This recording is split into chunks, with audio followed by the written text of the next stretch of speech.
lot of this isn't going to make sense to you, and I'm sorry about that. I'm just going to start at the beginning, with the house.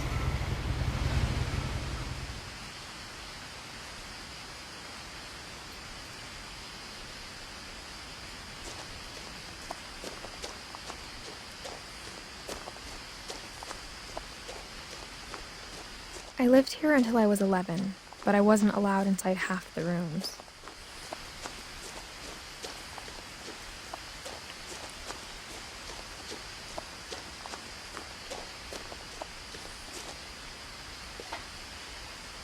Inside the mailbox were bills from 7 years ago, marked urgent, open immediately.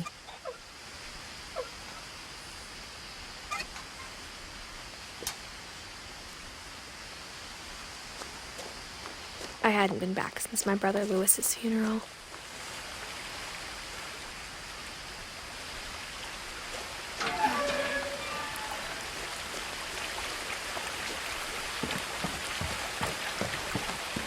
In her will, my mother left me a key, but didn't tell me what it unlocked. Maybe she thought I'd know, or she thought that the mystery would be enough to bring me back.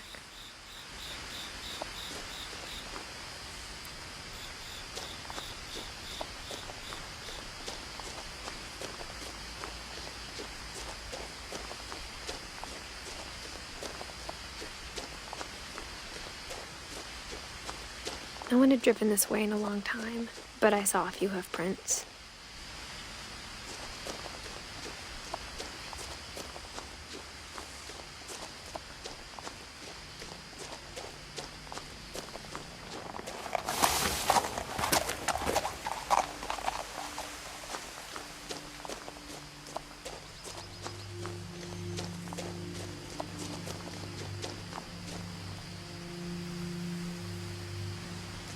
The truth is, even after I inherited the house, I never thought I'd come back to it. But now I had questions about my family that only the house knew the answers to.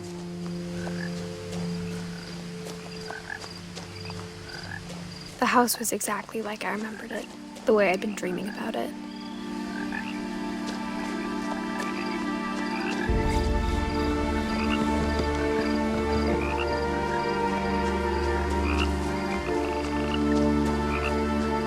As a child, the house made me uncomfortable in a way I couldn't put into words.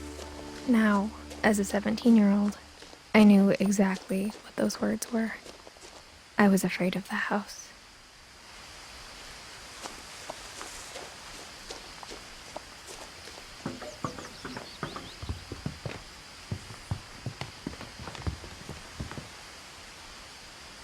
I hoped the key might unlock the front door.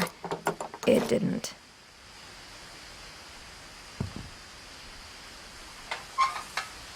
Looking in, I felt like the house itself had been waiting for me.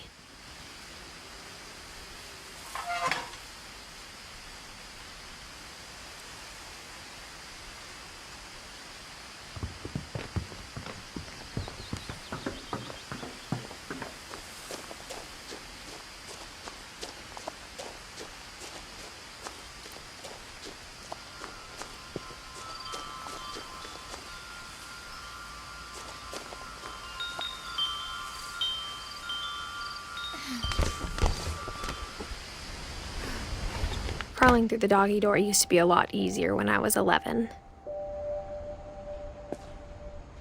The power had been turned off the night we left.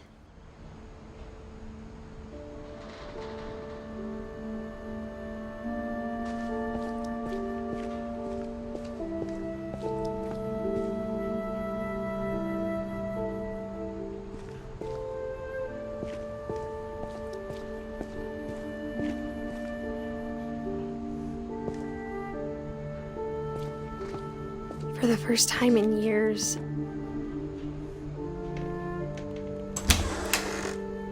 I felt like I was home.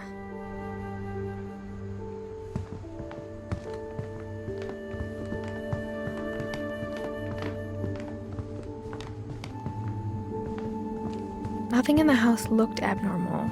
There was just too much of it, like a smile with too many teeth.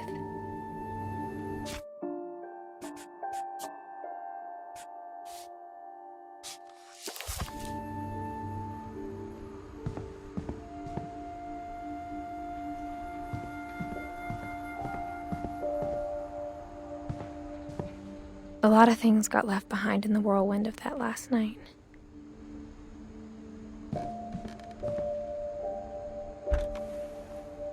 Edie told me once that every Finch who ever lived is buried somewhere in the library.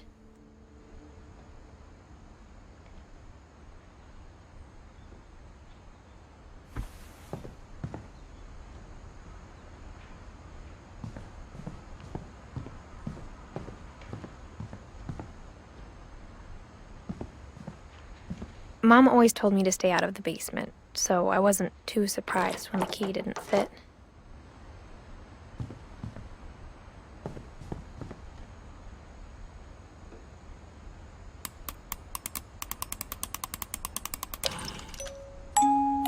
Great-Grandpa Sven built a music box for Barbara, along with the rest of the house.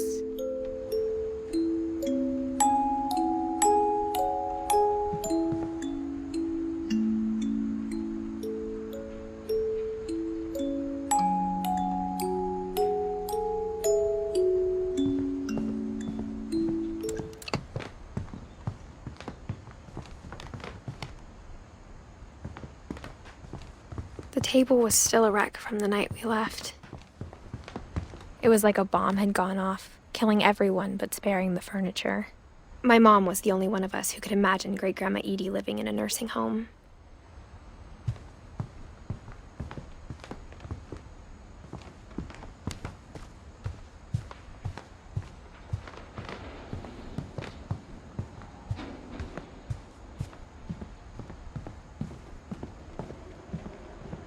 My mom wasn't much of an optimist, but she never stopped believing that my brother Milton was alive.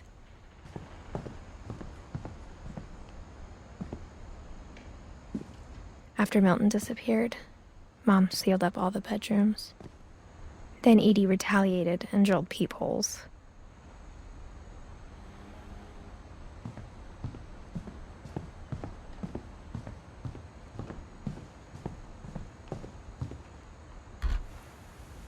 My Grandpa Sam spent 7 years sharing a room with his dead brother, Calvin.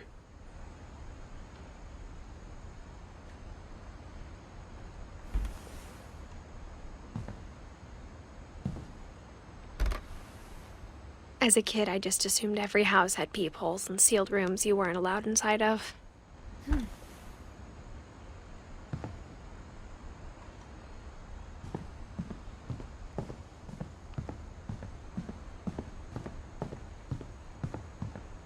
Whenever people ask me about my family, the first thing they always want to know about is Barbara.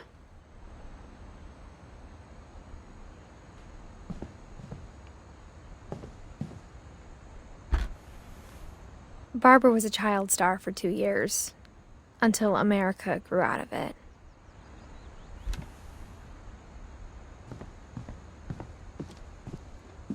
Mom must have locked the third-floor stairs on the night we left.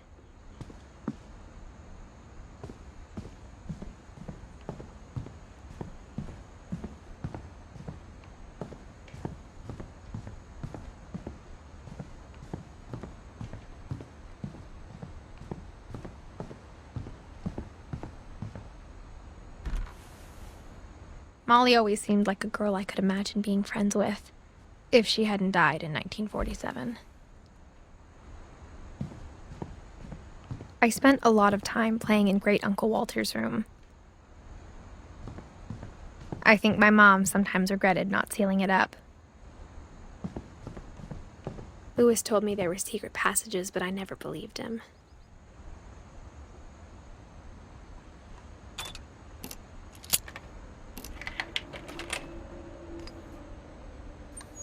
Turns out, my mom was really good at keeping secrets. Now it was time to find out what my mom had been afraid of.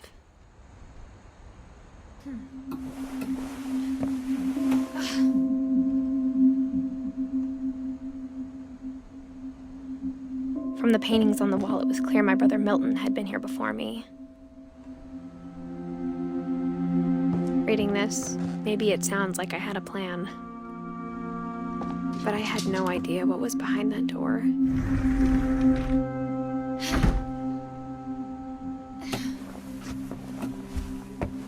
just like I had no idea where all this was gonna lead.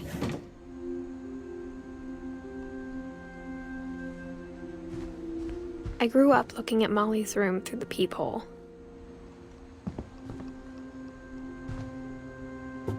Molly's gerbil had a tiny bedroom with its own even tinier gerbil cage.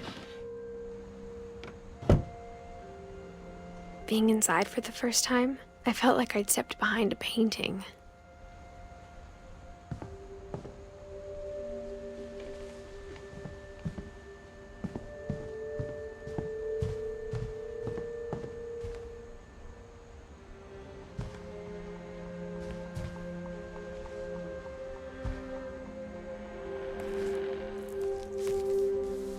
December 13th, 1947. Dear Diary, I'll be gone soon, but I wanted to tell somebody about what's gonna happen. It started when Mom sent me to bed without dinner. I woke up and I was starving, so I looked around for something to eat. The gerbil food was dry, but I didn't mind it.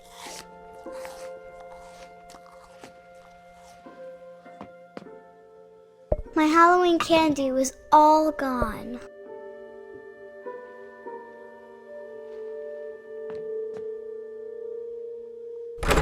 Mom, can I come out now? Sweetheart, it's late. Go to sleep.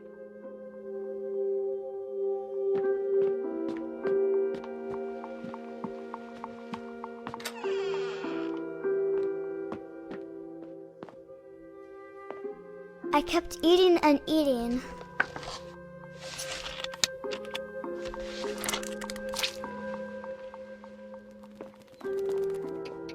Then I heard chirping outside my window. I ate a lot of things that night.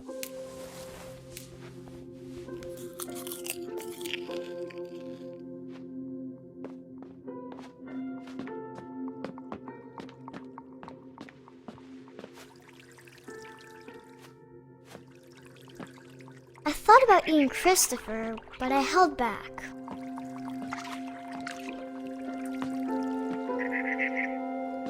It was a barn swallow going back to her nest.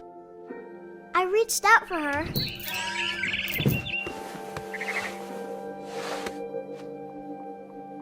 And suddenly, I was a cat.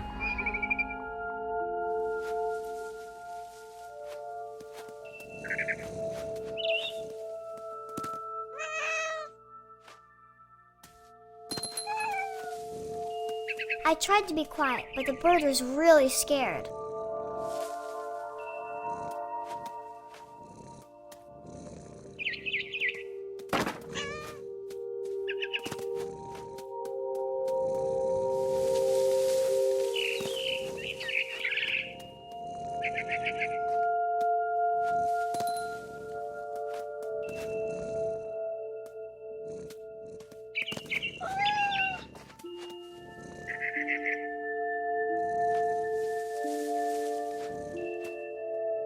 Mom and Dad didn't even look at me.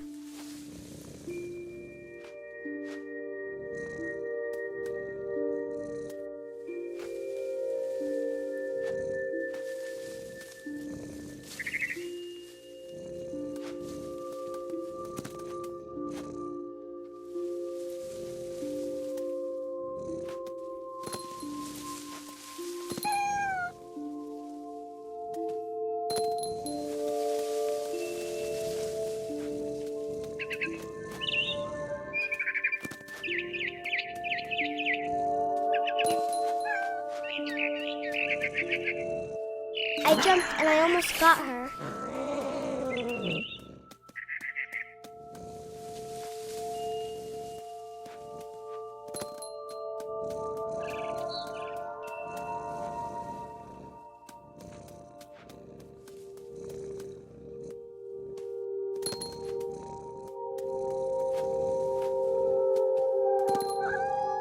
I could tell she was getting really tired. Now I was up in the big tree. I promised Dad I wouldn't climb it anymore.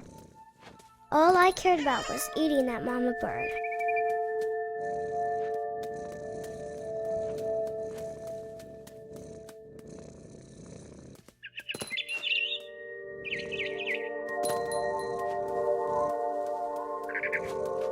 I gobbled her up. And suddenly, I was an owl. First, all I heard was the wind. Then I heard little teeth nibbling in the grass.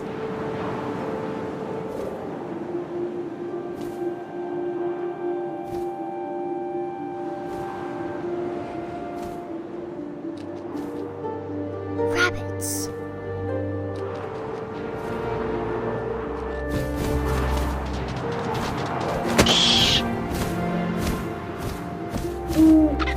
I imagined his face looking up and seeing mine through my talons. I swallowed him up, and I didn't chew one bit. Then I flew off to find something bigger.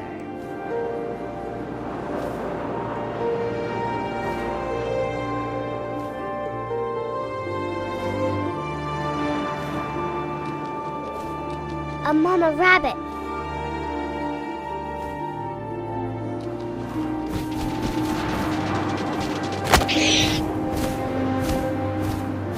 She was almost too big to carry. I started choking, but I couldn't stop eating. And suddenly, I was a shark.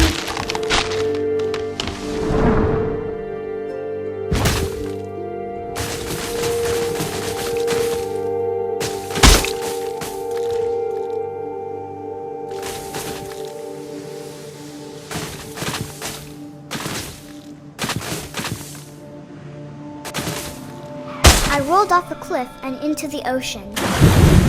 Now, I was hungrier than ever.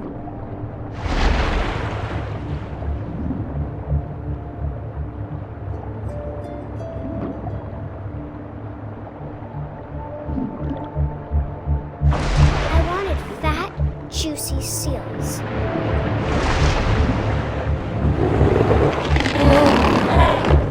I tore off her flipper, and it tasted really good.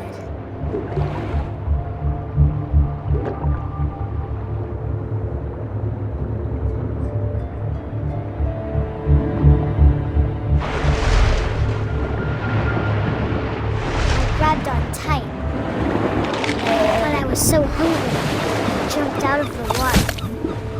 When I opened my eyes, everything had changed.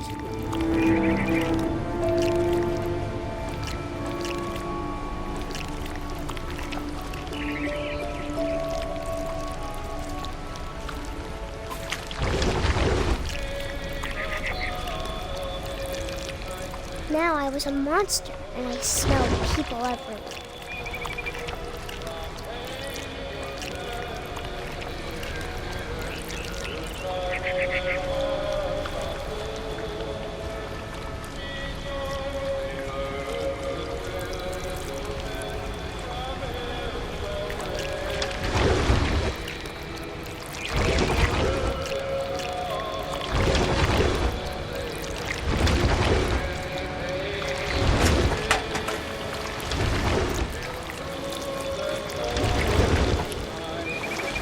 I was big, but I moved real quiet.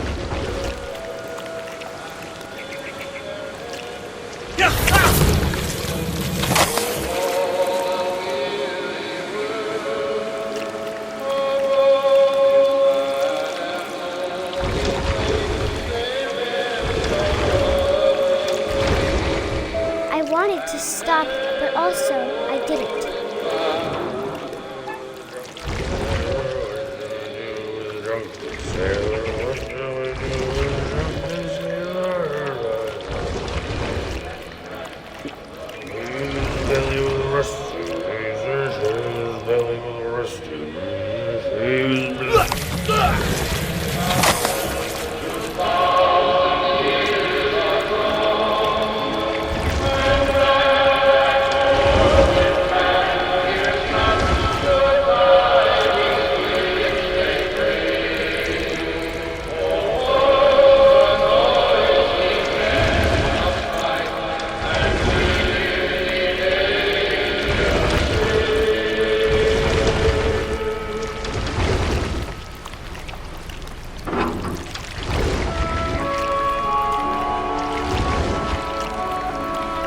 After the last passenger, I was still hungry. And to cross the water, we smelt something new. Something I had to have, so I swam towards it.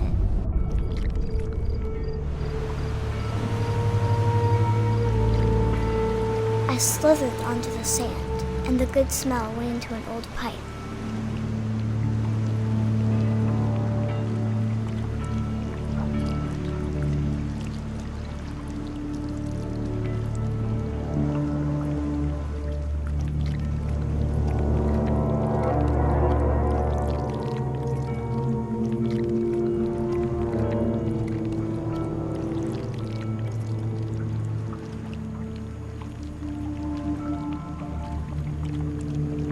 I got closer and closer.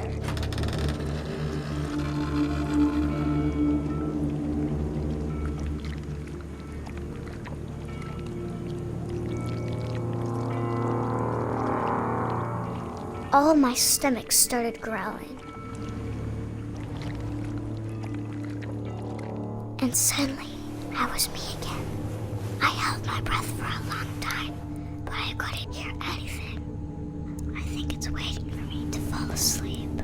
But it's not going to wait much longer. It needs to feed, and we both know I will be delicious.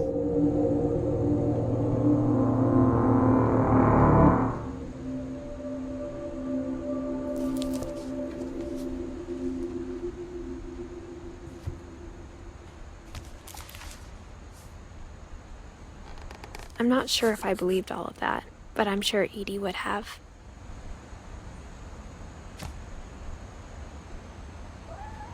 I got the sense Edie had spent a lot of time here, before my mom sealed the doors.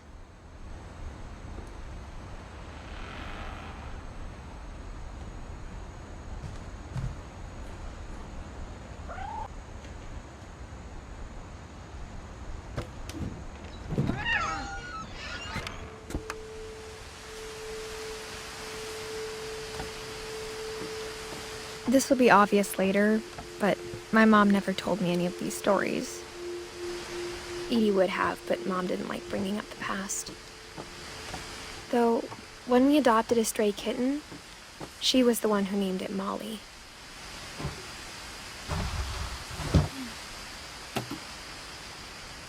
I spent a lot of time in Great-Grandma Edie's room. We got along, and it was a good place to hide from my mom.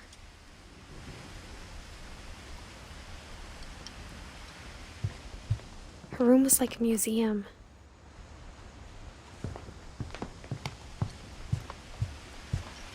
Edie gave a big interview about a mole man living under the Finch house. My mom was furious. I hadn't thought of myself as Edith Jr. for a long, long time. One summer, they evacuated the island, but Edie refused to go. For a few weeks, she was a celebrity. When Edie told people Sven was killed by a dragon, she could also have said he was building a dragon-shaped slide that collapsed. She could have, but she didn't. Even in her 90s, sometimes Edie seemed a lot younger than my mother.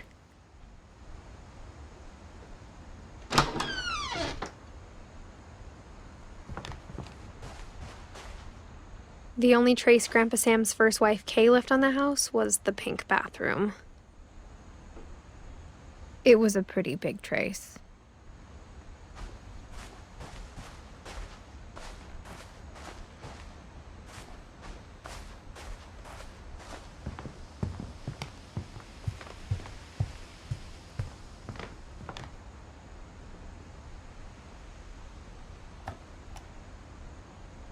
For 500 years, the Finches have been famous throughout Norway for their fortune and misfortune.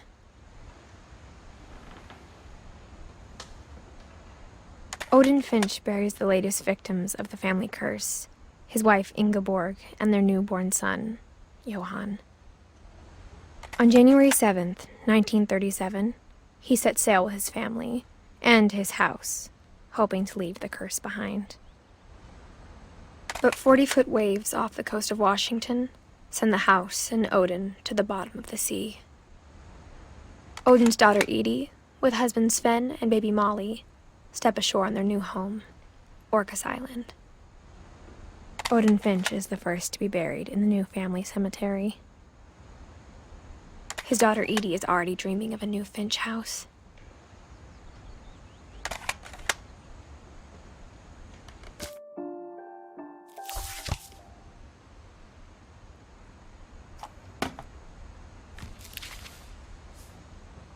Whatever's wrong with this family, it goes back a long ways.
There's a secret in this bathroom.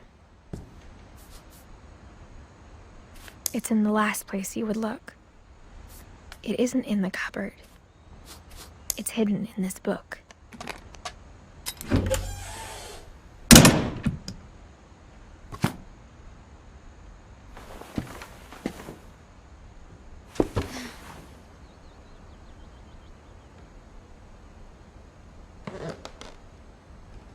Sven gave Sam an old camera he'd refurbished. He never put it down.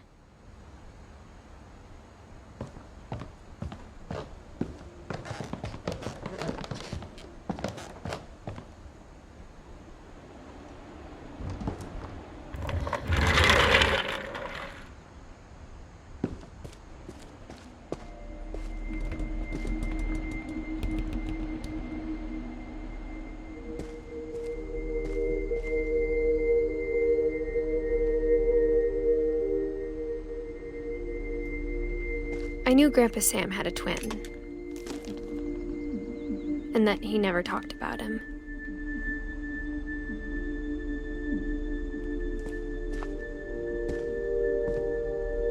I guess my grandpa didn't like history any more than my mom did.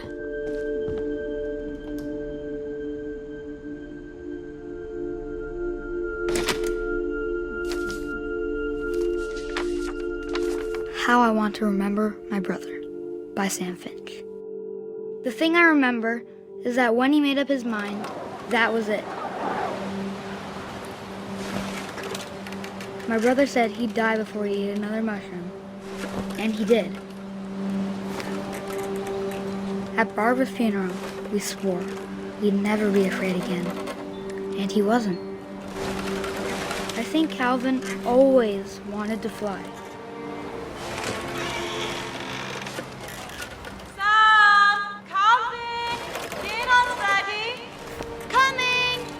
But that day, he finally made up his mind to do it.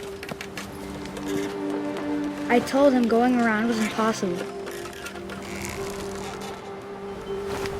Maybe if I hadn't said that,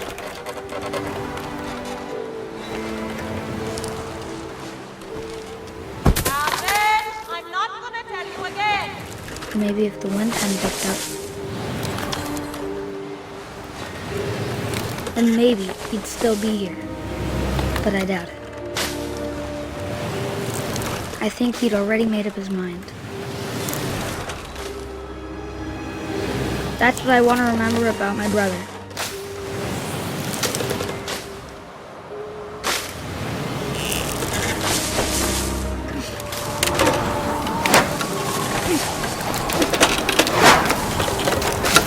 The day he made up his mind to fly. And he did.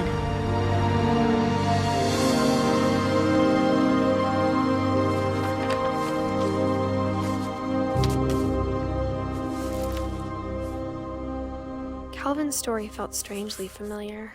When I was younger, I remember trying to do the exact same thing.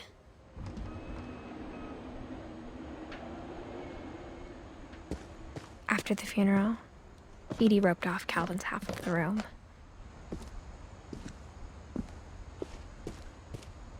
Mom said Grandpa Sam enlisted at 18 and never set foot in the room again.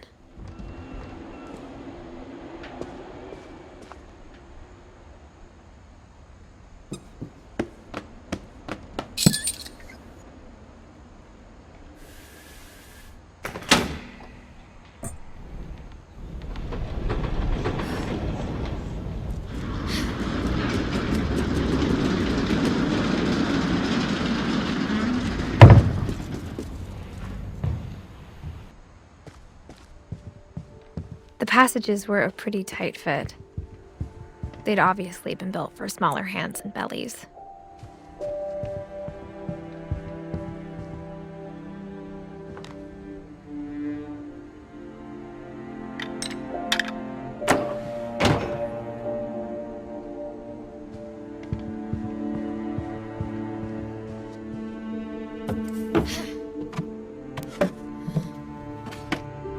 Growing up, I always thought of Barbara as a child star.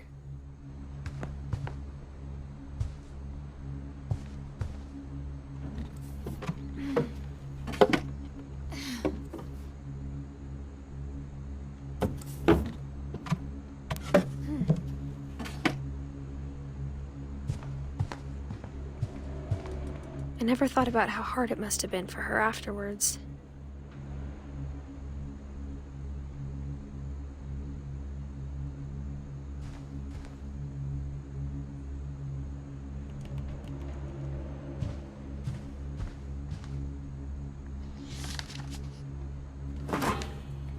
Of all the stories people wrote about Barbara's death, I'm surprised Edie saved this one.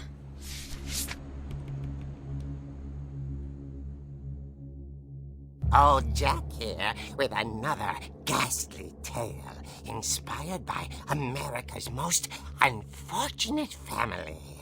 I'm calling it The Surprise Ending of Barbara Finch. As a child star, Barbara was famous for her scream. Now at 16, she was all washed up, a has-been. But in a lucky break, she'd been asked to perform her signature scream at a local convention for monster movie fans. It was just the boost her career needed. Unfortunately, her scream hadn't aged well. Getting better. I think you just need the right motivation. Her biggest fan and current boyfriend, Rick, was about to demonstrate when...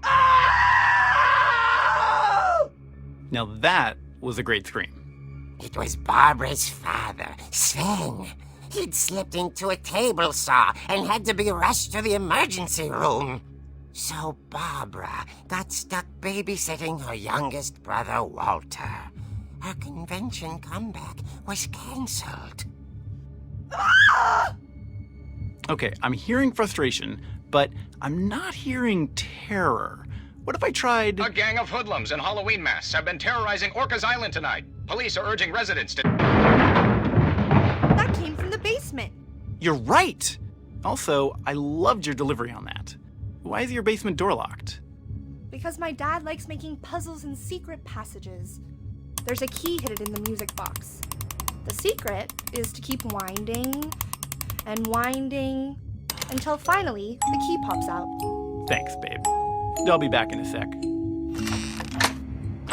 20 minutes later, Rick hadn't returned. So Barbara went to look for him, right on cue. She She reached for the music box. And as she wound the key, she listened for Rick, but the house was silent.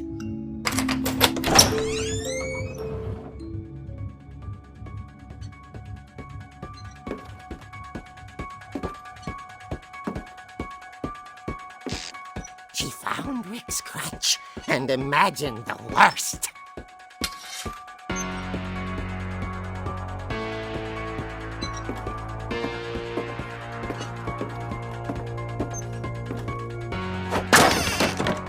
The gang's leader is the infamous Hookman killer, Dr. Carl Hamill, who impaled and then ate his family 10 years ago tonight.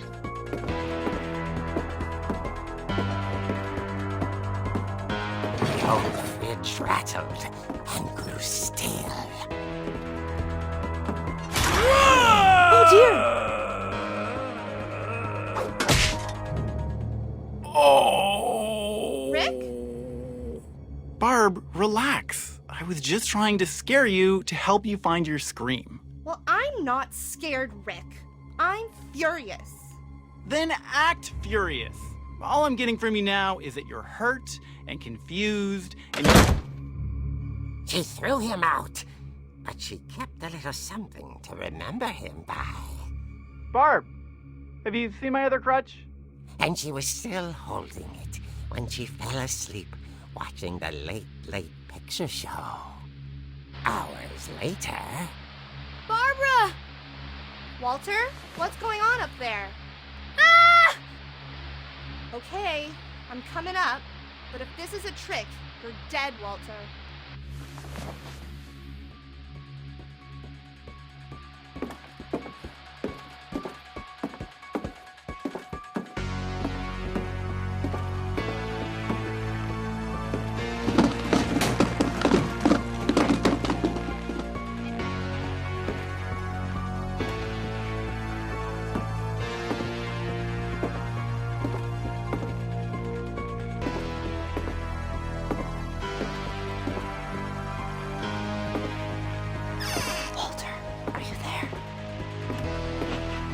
Walter had vanished, but his bedside radio was still on. Orcas Island police describe the man as 6 feet tall, with a steel hook for a hand. Residents are urged to lock all doors and windows and notify the police of any suspicious activity. Barbara turned, saw the hookman, and was speechless. He was quite smashing.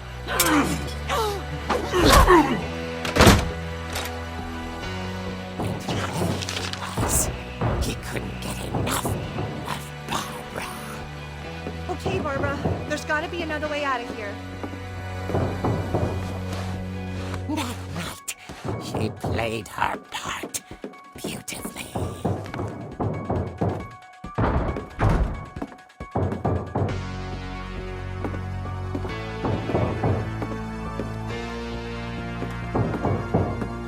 Molly's door hadn't been opened in years.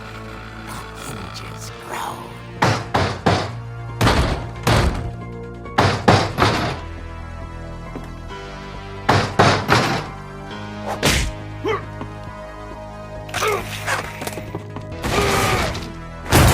He wasn't moving, but she sensed the story might not be over yet.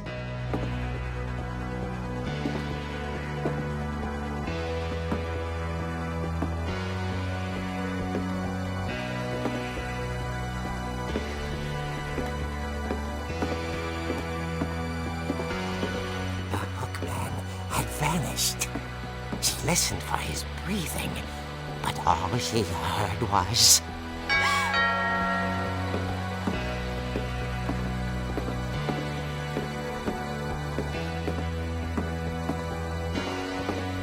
At the door, she heard whispering. It was coming from inside the house.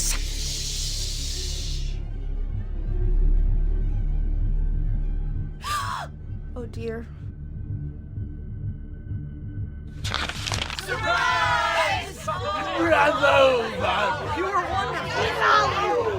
monsters had come to surprise her. For Barbara, it was a dream come true. Then she saw what kind of monsters they were, and she realized what was about to happen. She was going to be famous. And with her final breath, Barbara Finch gave the performance of her life.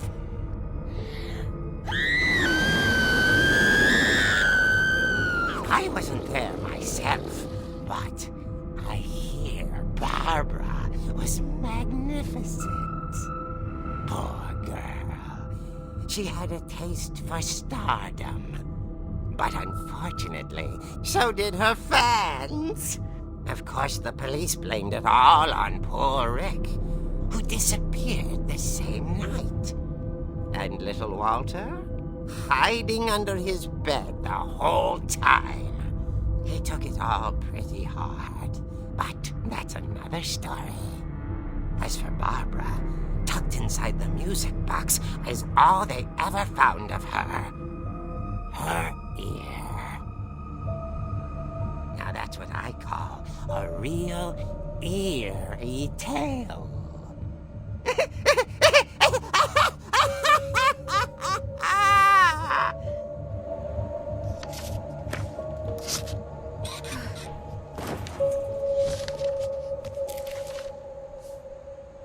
Edie told me all Barbara wanted was to be remembered, as absurd as that comic was. Maybe what Edie saw was a happy ending.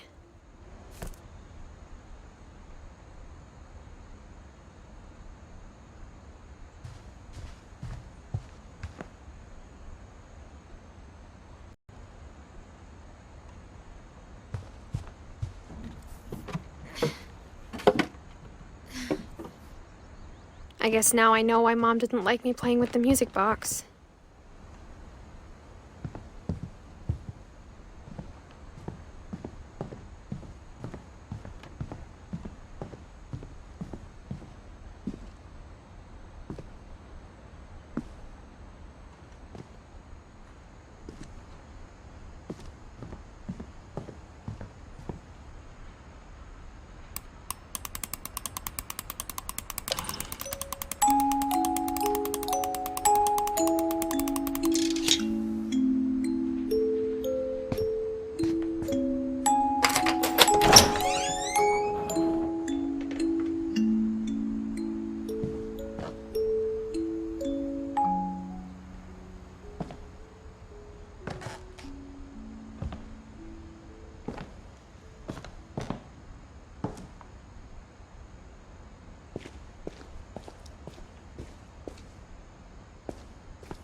Mom said the basement was off limits, unless I wanted another tetanus shot.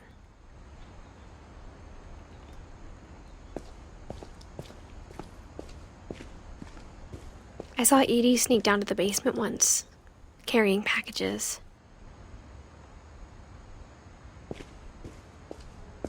I thought maybe she was hiding presents.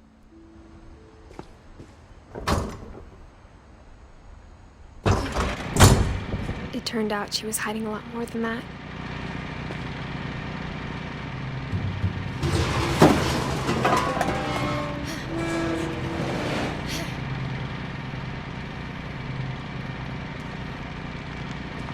I remember asking Mom once about where Walter had gone.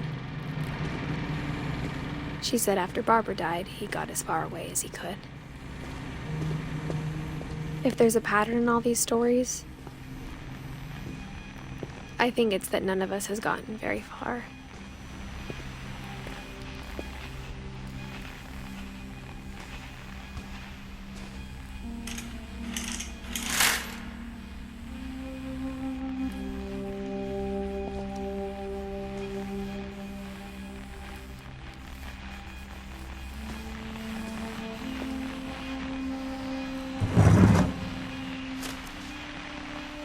Goodbye, everyone. I can't believe I've been down here for 30 years. On that first day, after the shaking started, I didn't think I'd survive a week. Because I heard it before. But after a few days, I settled into a routine. That's what kept me sane. Having a schedule, living for today. I always expected to be dead tomorrow. But if you wait long enough, you get used to anything.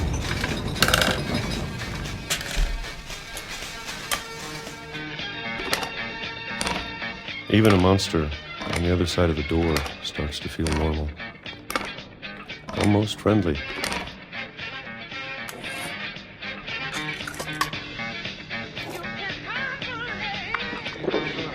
And then one day, everything just stopped. Whatever that thing was, it was gone. Maybe it got tired of waiting. Or maybe I just got tired of being afraid.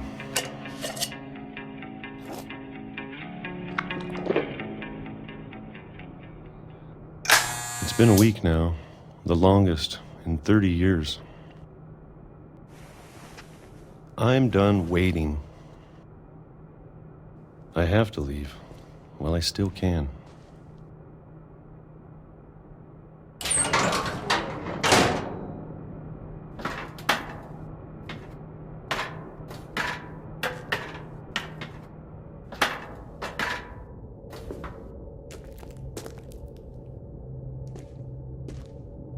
I know it's out there, somewhere. Whatever killed Barbara and Molly and Calvin. Maybe this is all a mistake. But I need to stop living the same day, even if it kills me.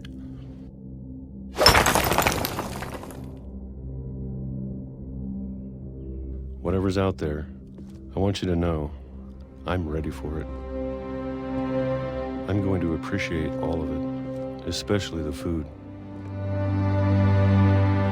I don't mind if I only have a year left, or a month, or a single week. I'd be happy with one more day. I can already imagine the sun on my face.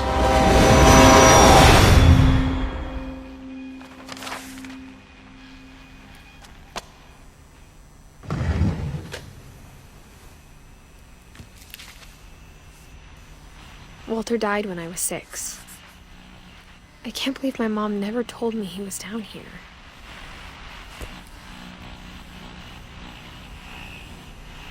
I'm sure my mom was trying to protect me.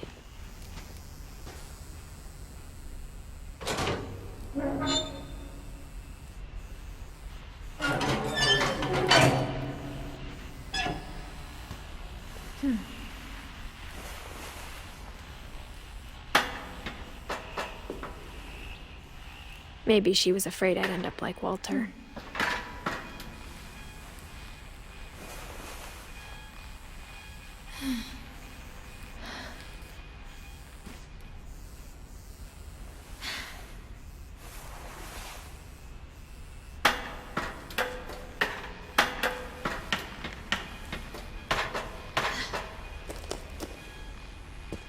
But if she never told me about an uncle under the house, I can only imagine what else she was hiding. I don't want to make the same mistakes she made.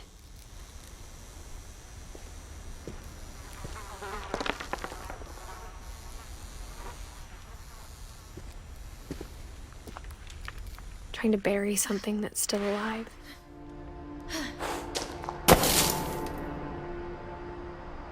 Now that there's only one of us left, or maybe 2, I thought it was time I heard the stories for myself and found out what happened to everyone else. But now I'm worried the stories themselves might be the problem. Maybe we believed so much in a family curse, we made it real.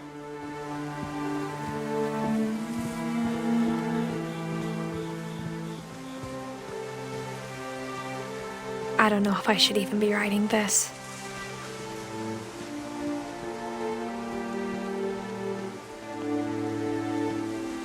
Maybe it'd be better if all this just died with me.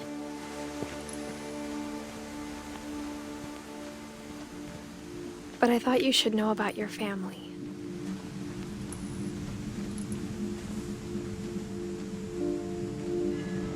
And the history you're a part of.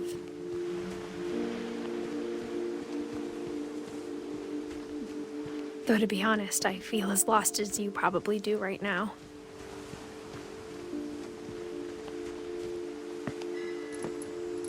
I think the people in these stories believed them, for what that's worth.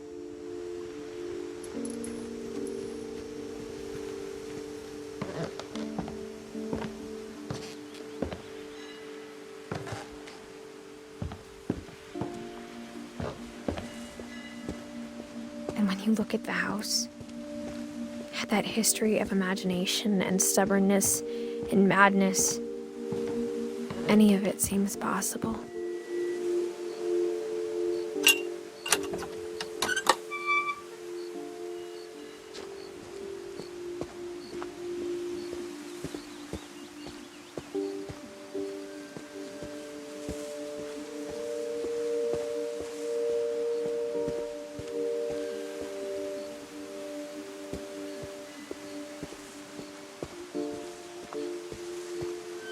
I think we've been surrounded by death for so long, we've just gotten used to it. What kind of family finishes building a cemetery before starting the house?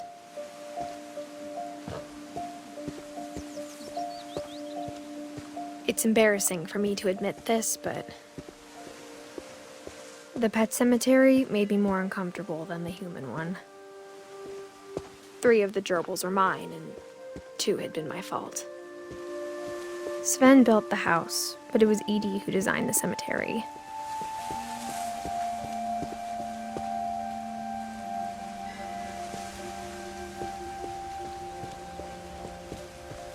I'm sure Odin's monument had been Edie's idea. My mom was always trying to move on, but for Edie, the past never went away. She could see it poking out of the water at low tide.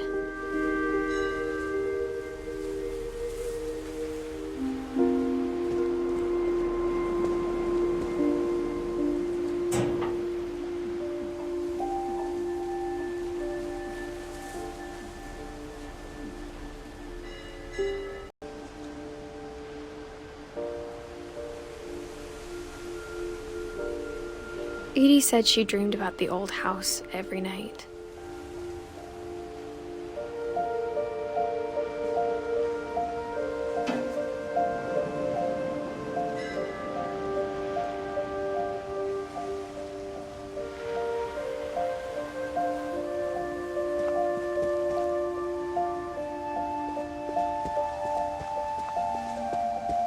Edie's side was always easier for me to understand. But the older I get, the more I can see where my mom was coming from. Her dad had been pretty strict, but it wasn't enough to save her brothers. She was just trying to do better.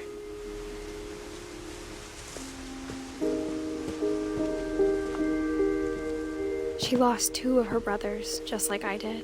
I get why she tried so hard to protect us. We never found Milton's body, so my mom insisted we were putting up a monument, not a tombstone.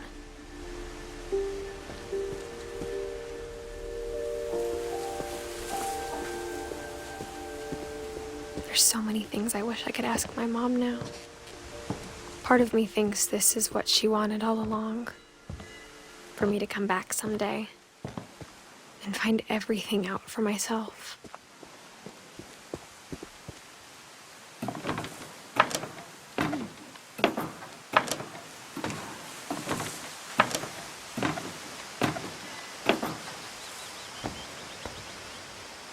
But looking back on it now, if she told me there was going to be so much climbing, I never would have come when I was 22 weeks pregnant.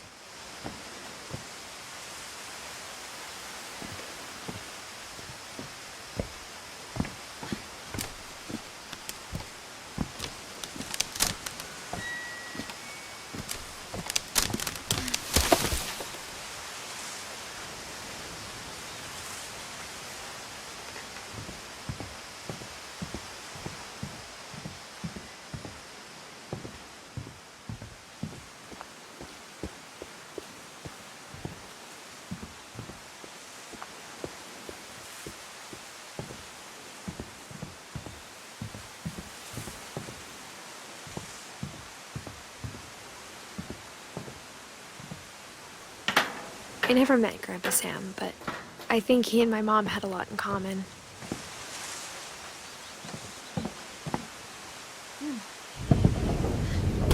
They were both pretty intense.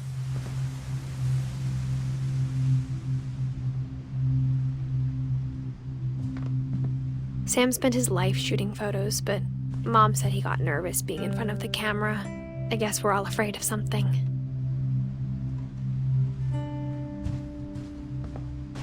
Instead of hiding from death, Sam seemed to go out of his way to meet it.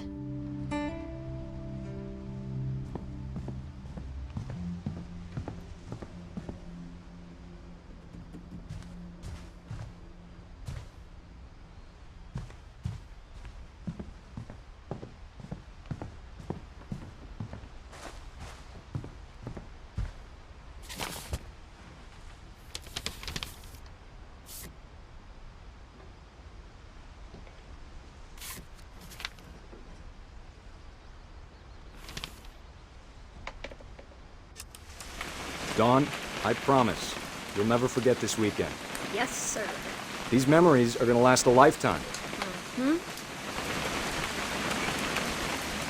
Am I gonna have to shoot anything? It's a hunting trip, Dawn. Shooting is strongly encouraged. What? Perfect. It's gonna rain the whole weekend, isn't it? I will never forget this weekend, Dad. That's the spirit. Okay, got it. I'm gonna take some pictures, okay? Just be careful. The camera's older than you are.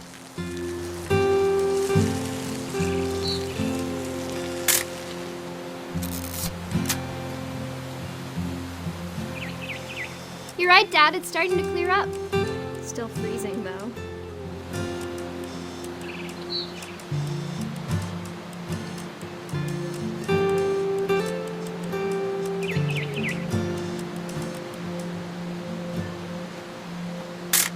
Aw.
Definitely should not have drunk all that coffee.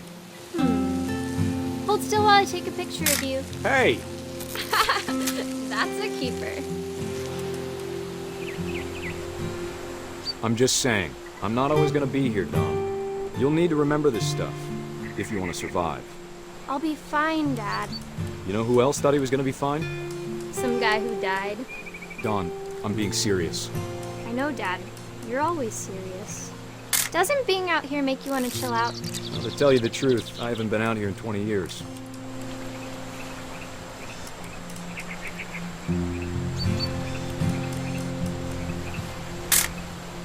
Dawn, don't you think you could find something more interesting to photograph? Last time I was with my brother Calvin. Man, that was a great trip. Your grandpa Sven taught us how to fish, how to build a fire. Dad! Good eyes, Dawn.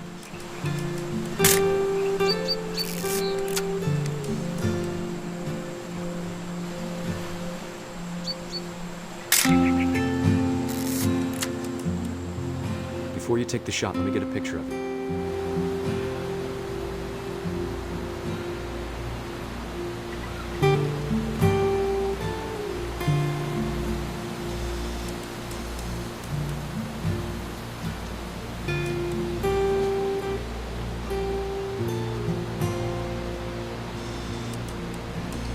Dad, I...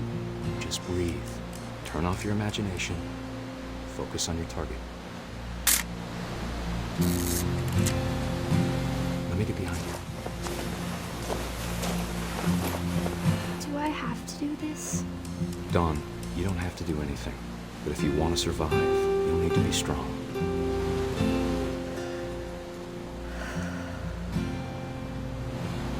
Now keep yourself squared up, elbows down, like we practiced. Whenever you're ready.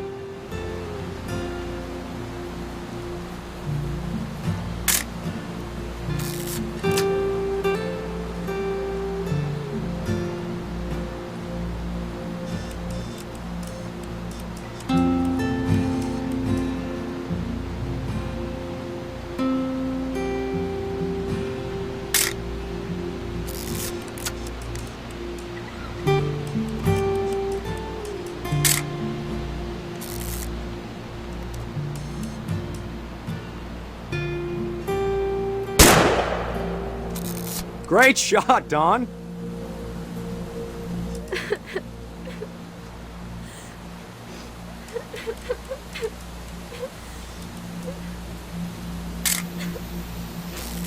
I'm proud of you, Dawn. Always remember that, okay?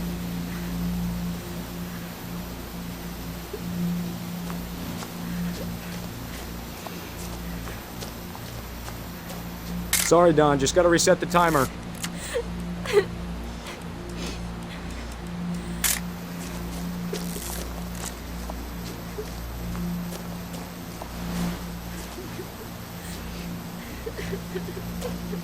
Dad, it's twitching. I think That's it's totally so... normal, Dawn. Just focus on the camera.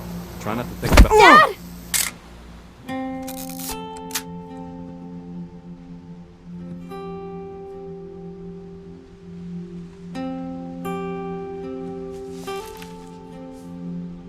Of all these stories, that's the one I wish most that my mom had told me.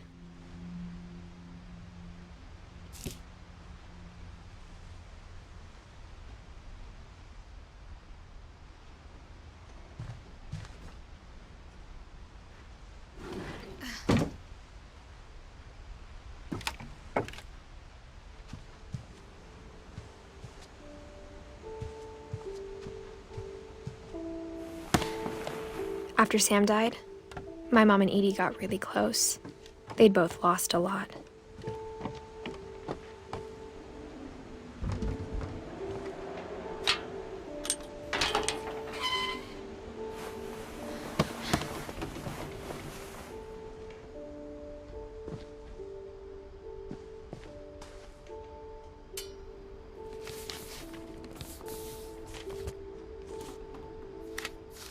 Dear Kay, do you remember the way Gregory used to laugh when he thought he was alone? Like something funny was happening, but only he could see it.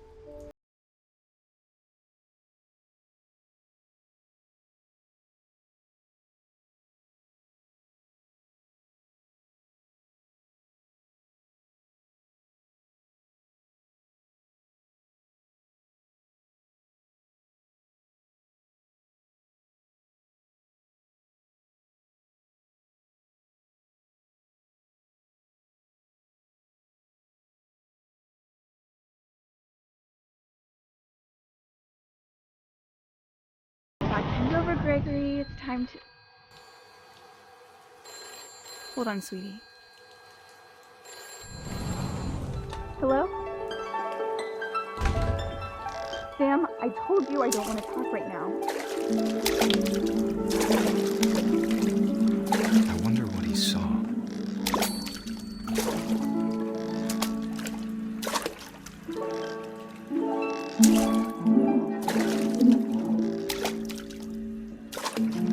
What his world was like.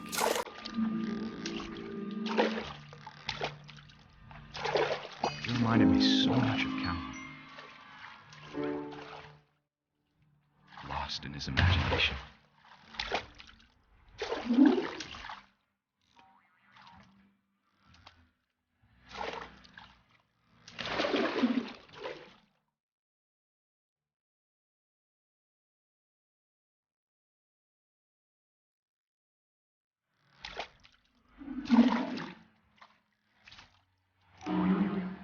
I know how silly it sounds.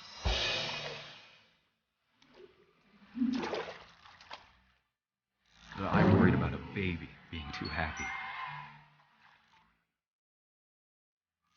But I can feel him slipping away. Sorry about that, Gregory. I know you did everything you could. Maybe if I hadn't called that night. Damn it. Hold on, I don't want Gregory to hear this. I wish he could have told us about the world he saw.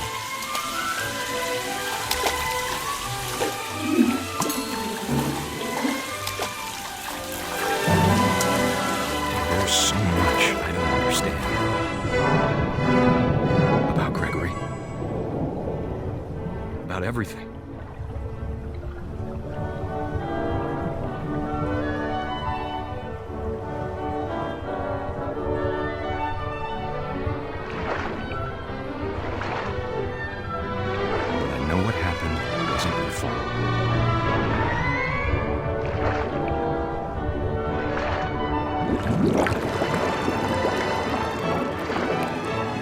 I'm sure he's happy. And he'd want you to be happy too. Good luck, Kay. Love, Sam.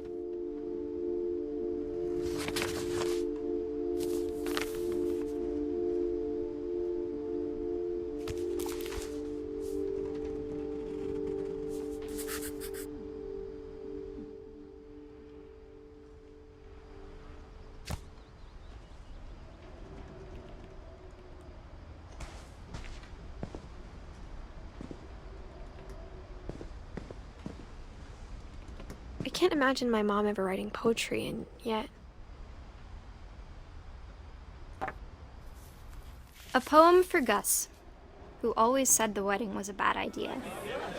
Our father never hit us kids, at least not very hard, before the day my brother said with teenage disregard that he'd be dead before he'd see a wedding in our yard.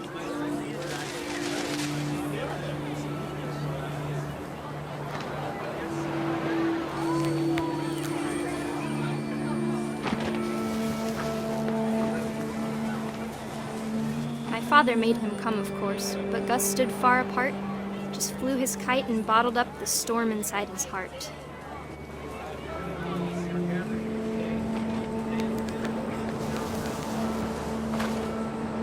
I tried to talk him out of it, but though he'd never met her, we don't need a stepmom, were the words that I now pronounce you husband and wife. Make him cry.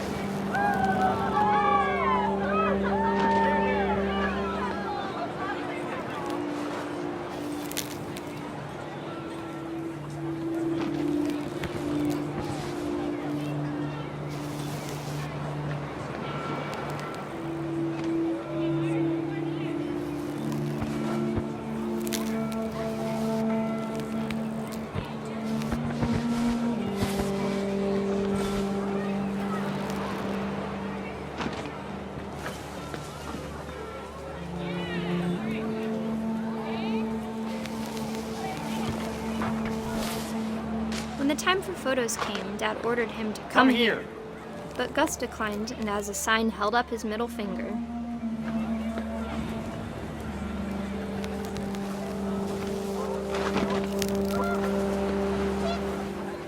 The wind picked up and panicked geese appeared and quickly went. But all the humans did that day was go inside the tent.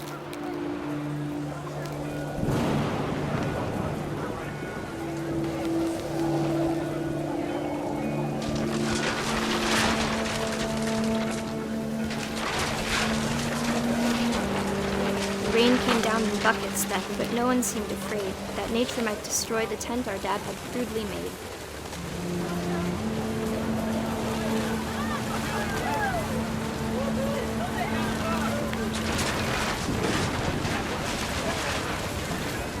The thunder sounded much too close and full of angry power. But all my father said to this was, "Make the music louder."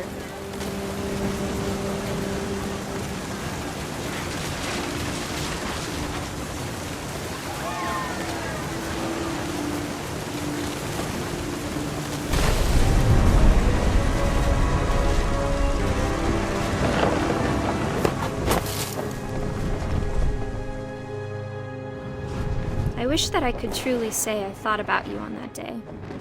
Out there on the beach alone, just you, the wind, the sea, and foam. But I didn't, until we found you.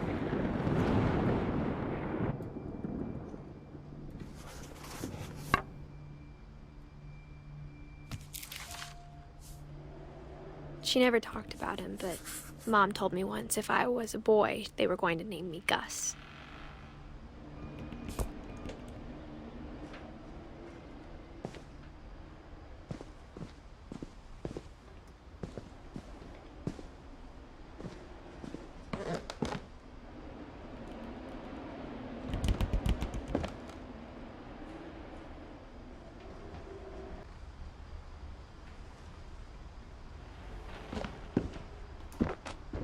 My mom moved up to the loft after her brothers died.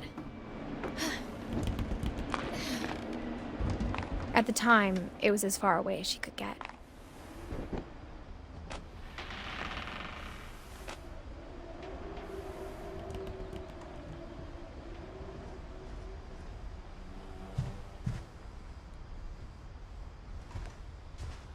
She spent a summer building houses in Calcutta, where she met my dad, Sanjay.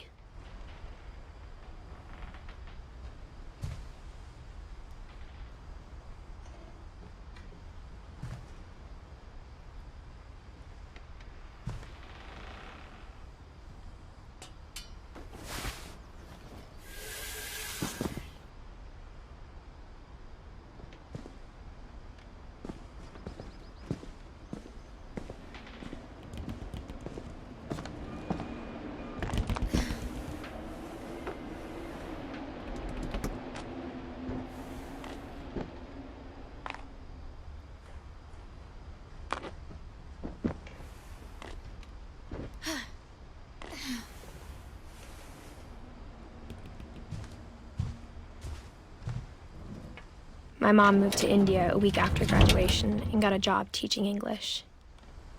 Louis was born a year later.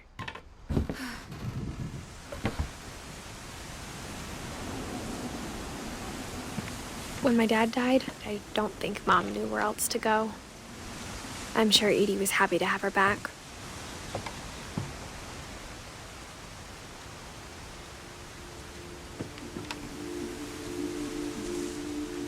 And to see kids in the house again.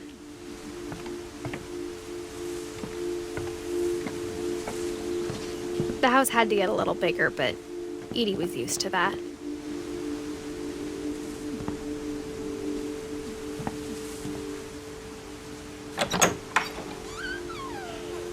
And for a while, things were good, almost normal.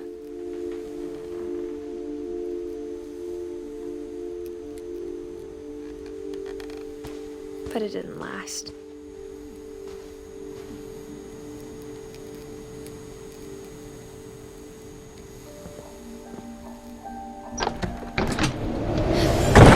The beginning of the end was Milton's 10th birthday, when Edie gave him a castle.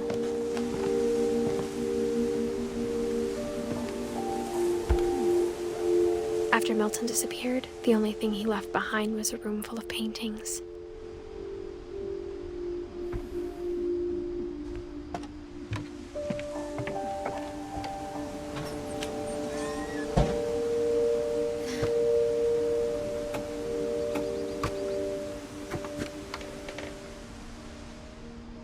I think Edie was happy to finally have another painter in the family.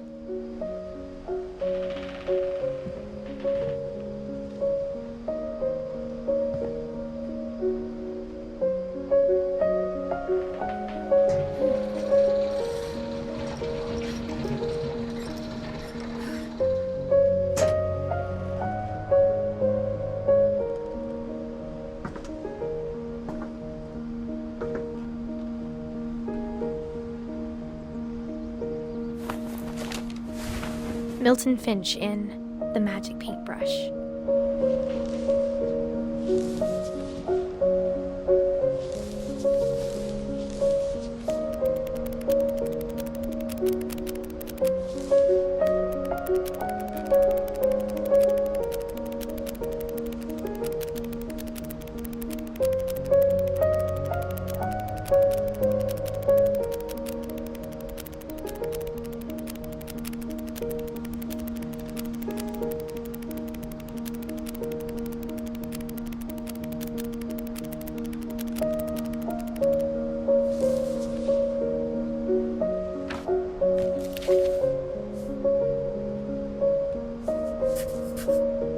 I was 4 when Milton disappeared.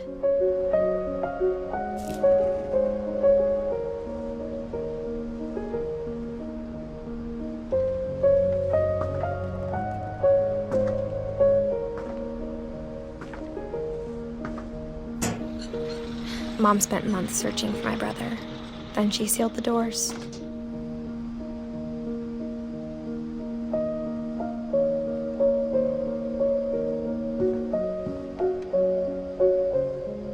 Whatever Milton had found in the house, Mom didn't want it getting out.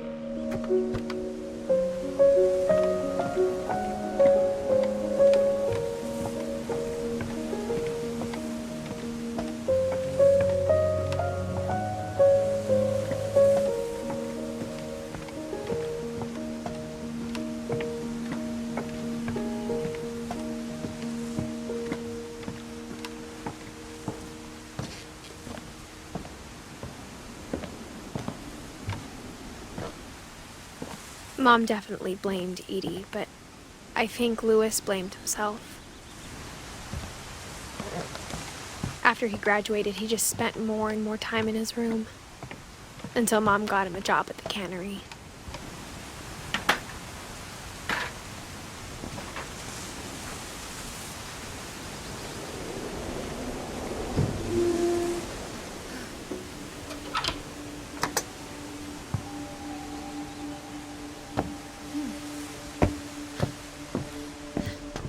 Louis's room smelled very, very familiar.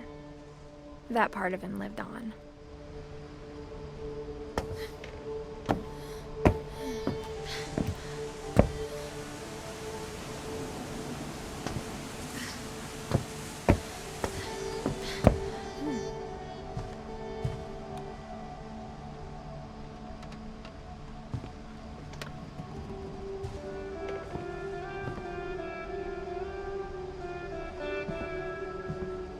Louis and I spent a lot of time playing games together, but he was surprisingly bad at them.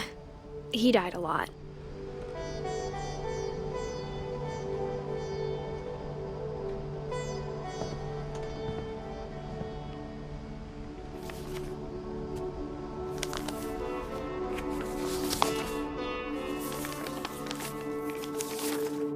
Dear Mrs. Finch, as Louis's psychiatrist, I can understand your desire for an explanation.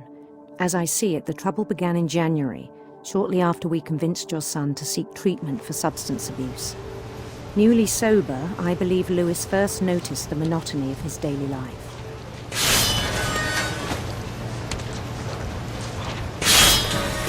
He kept working at the cannery, but he withdrew part of himself. In our sessions, I saw the same behavior. His mind began to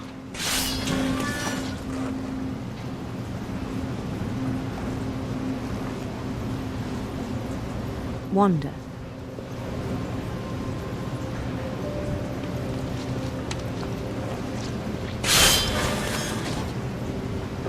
I asked him to describe it. He said he started small, imagining a labyrinth.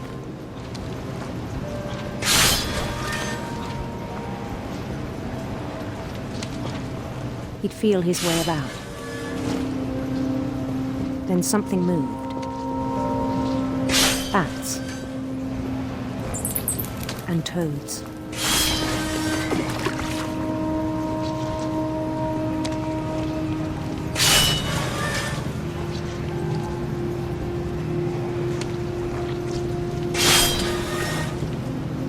things that have not names. He knew it was all in his head. But he took it very seriously. I had hoped he'd find himself.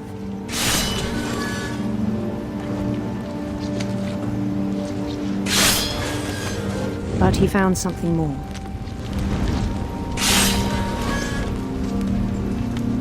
I worried about him then. Daydreaming at the cannery. I spoke with his boss. But he said Lewis had become a model employee.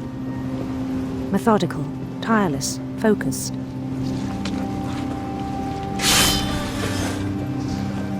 Like a whole new Lewis. So I let him go on.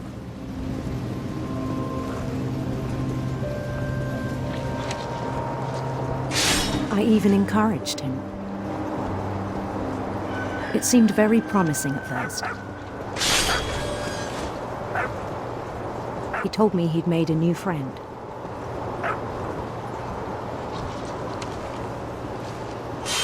On the edge of a city named Lewis Topia. He built the city up slowly, brick by brick.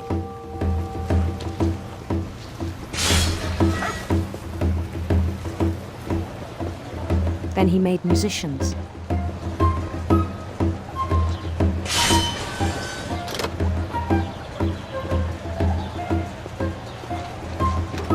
And songs for them to play.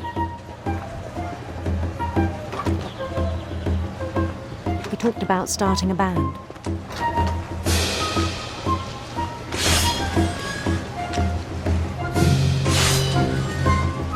And he was always humming something. Every day his imagination grew stronger.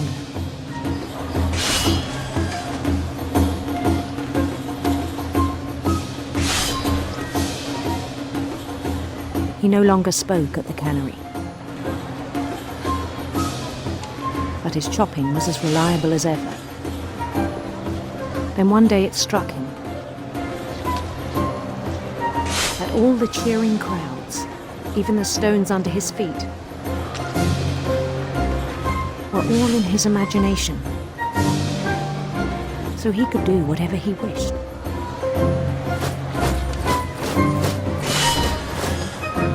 He held an election for mayor. And he won. They begged him to stay, but his mind was already wandering. It became a game for him.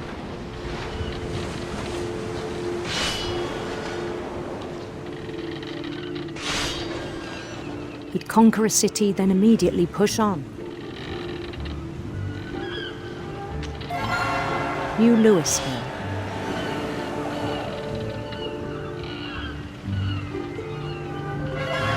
St. Louis.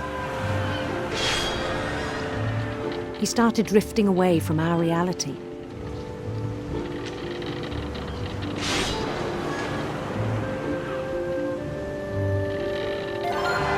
Minneapolis. Until one day he forgot to go home from the cannery. Even as his mother pleaded with him, part of Lewis kept sailing on.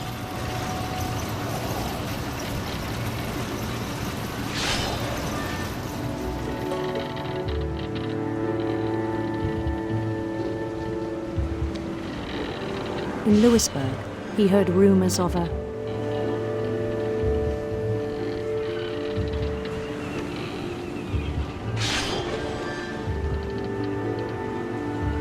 handsome queen.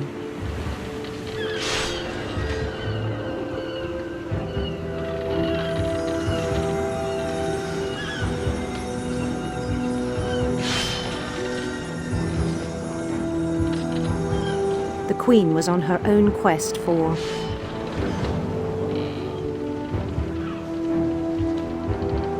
sinister serpents.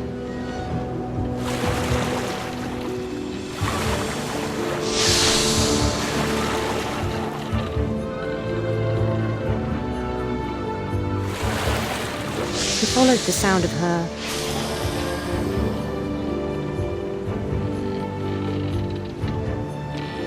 silver harp.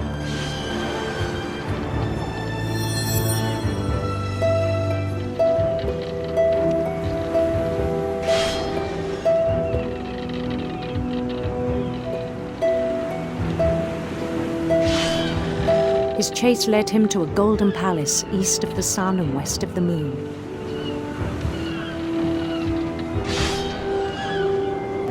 Even then, his logic remained sound. He knew the world was all in his imagination.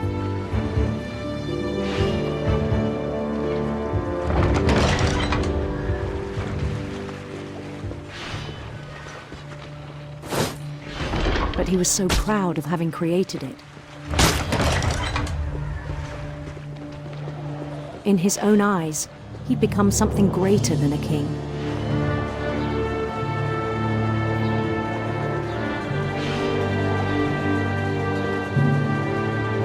For someone who'd never known success in the real world, I think it was overwhelming.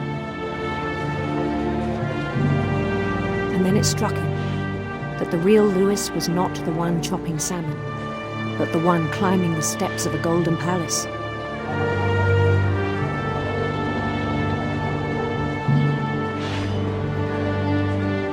My imagination is as real as my body, he told me.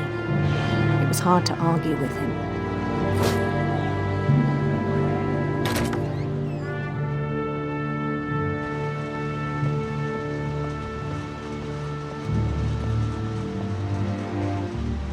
He began to forget the world we know.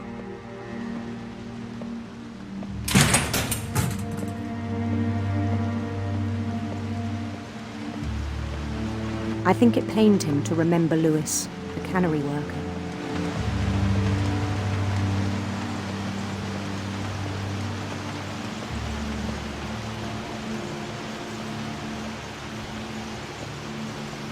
He began to despise the man with a royal contempt.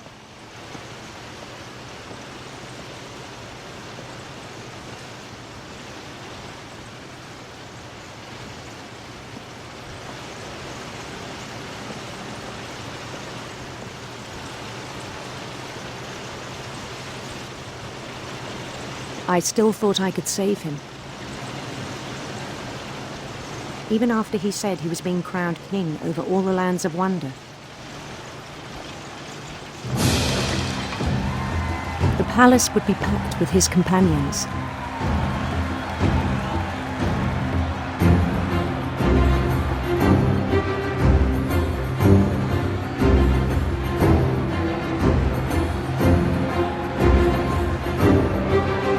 Including the wise Calico who'd insisted on advising him.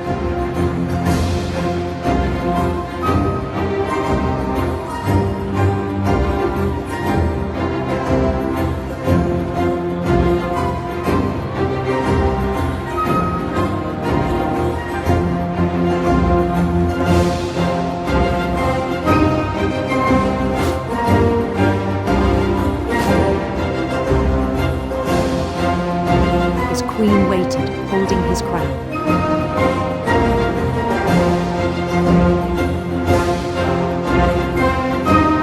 There was only one thing left to do.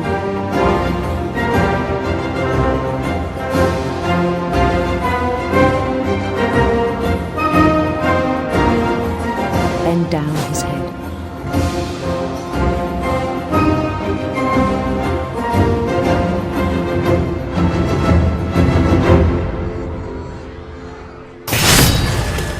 I think you know. Mrs. Finch, your son was a kind man who will be missed by all of us who knew him.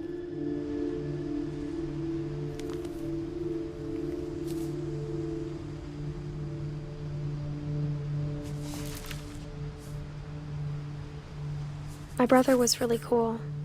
I wish you could have met him.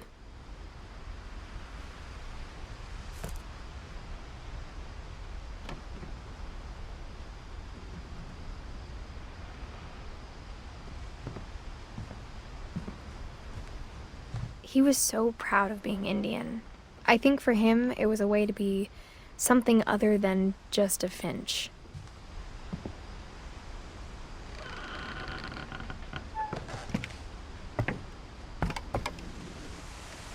On the way back from Lewis's funeral, my mom told me to start packing. She waited until the day before we left to tell Edie. I'm not sure if she wanted to make it easier or harder.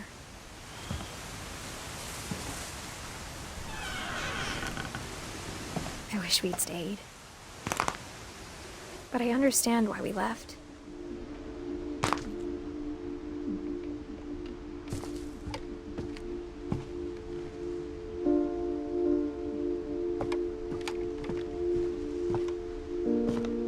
My mom ended up leaving everything behind.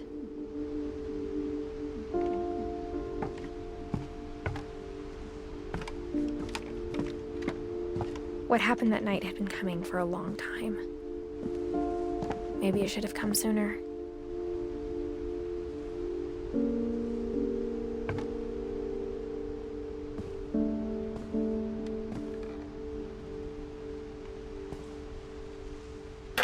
But it had to end one way or another. All that's left now is to tell you about that last night.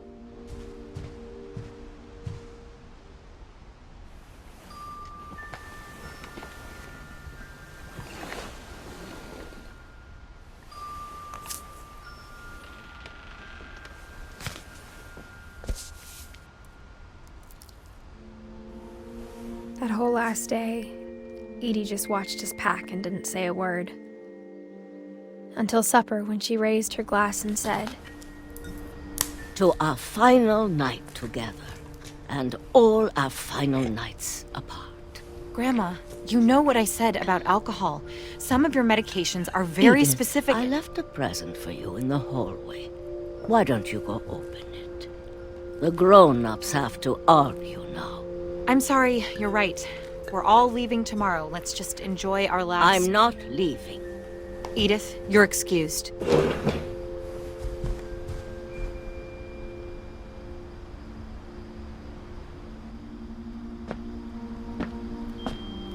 The power had been shut off that morning, but Edie always had plenty of candles. When my mom sealed the library, I don't think she knew about the other entrance. Or that Edie had a key to it.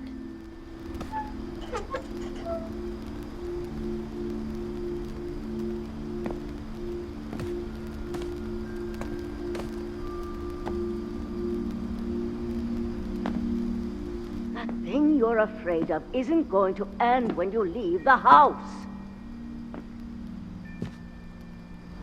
Edith has a right to know these stories.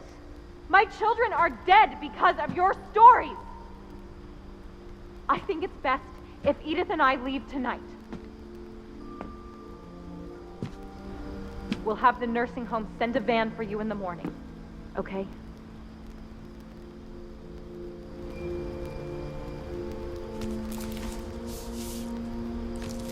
Dear Edith, there's so many stories I wish I could tell you, but there's only time for one. This is about what happened on the night you were born. That night, the tide went way, way out. It was the first and last time I ever saw the old house aground. There'd been an earthquake out in the middle of the ocean. They called it the lowest tide in 1,000 years. God, it smelled awful. You know, I've seen that house every day of my life.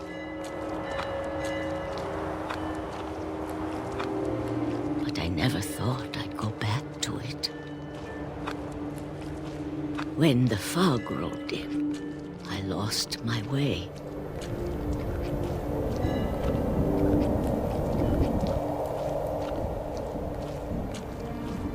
I got turned around.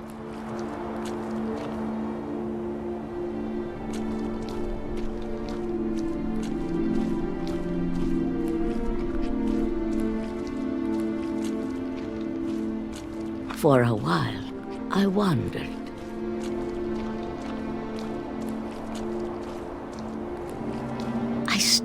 seeing things.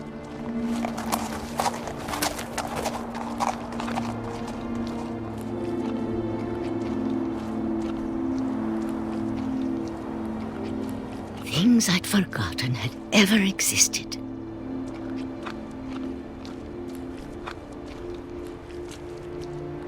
But when I saw them, they felt like old friends.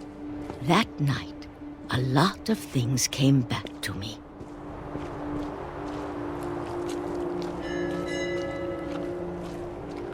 Or maybe I came back to them.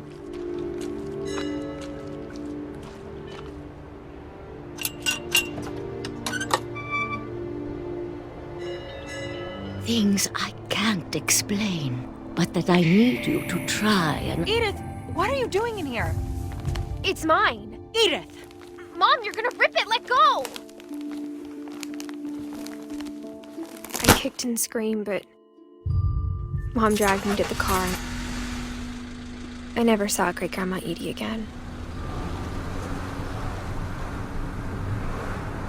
The next morning, the van came to pick her up, but she was already gone. After that, we moved around a lot.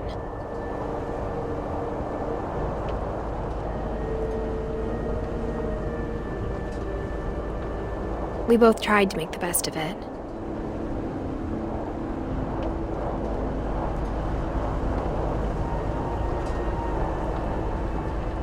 A few years went by.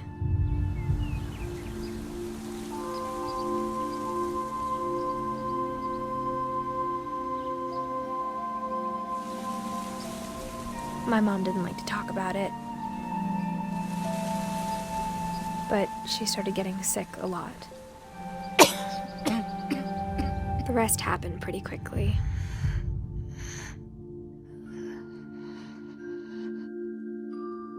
She got better for a while, and then she didn't. And then I was alone.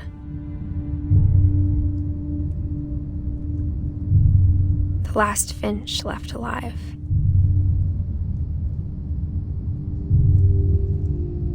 Until I found out about you. I'm still not sure what to tell you about all this. If we lived forever, maybe we'd have time to understand things. But as it is, I think the best we can do is try to open our eyes. And appreciate how strange and brief all of this is. This journal was supposed to be for you. But now I hope you'll never see it. I just want to meet you and tell you all these stories myself. But I guess if you're reading this now, things didn't work out that way.